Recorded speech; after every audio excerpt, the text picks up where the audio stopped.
இலங்கையில் ஆண்களிடையே HIV AIDS தொற்று வேகமாக பரவுவதாக அண்மைய ஆய்வுகள் தெரிவிக்கின்றன. இலங்கையில் பெண்களை விட அதிகமாக ஆண்களிடம்தான் HIV பரவும் அபாயம் அதிகமாக இருக்கிறதாக சுகாதார அமைச்சு உத்தியோகபூர்வமாக அறிவித்திருக்கிறது.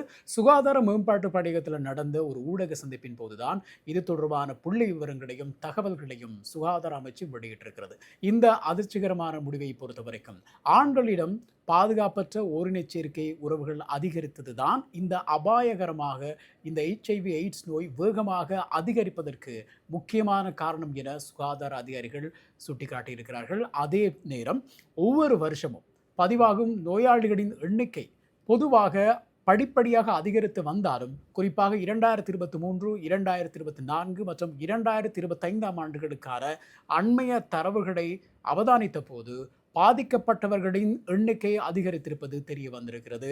குறிப்பாக கொழும்பு மற்றும் கம்பஹா மாவட்டங்களில் ஆண்களிடையே HIV தொற்று பதிவாகி உள்ளதாகவும் இந்த மாவட்டங்களில் அதிகமான மக்கள் தொகை மற்றும் அடிக்கடி நிகழும் இடப்பெயர்வு ஆகியவையும் இதற்கு ஒரு முக்கிய காரணம் என்றும் கூறப்பட்டிருக்கிறது. HIV நோய் தொடர்பாக இந்த எய்ட்ஸ் தொடர்பாக போதிய அளவு விழிப்புணர்வும் போதிய அளவும் அறிவும் இல்லாததுதான் இந்த நோய் பரவலுக்கு முக்கியமான காரணமாகவும் கூறப்படுகிறது. எனவே இலங்கையில் ஆண்கள் மத்தியிலே இந்த HIV தொற்று எய்ட்ஸ் தொற்று வேகமாக அதிகரிக்கிறது. எனவே மக்களே அவதானமாக இருங்கள், வருமுன் காத்துக்கொள்ளுங்கள்.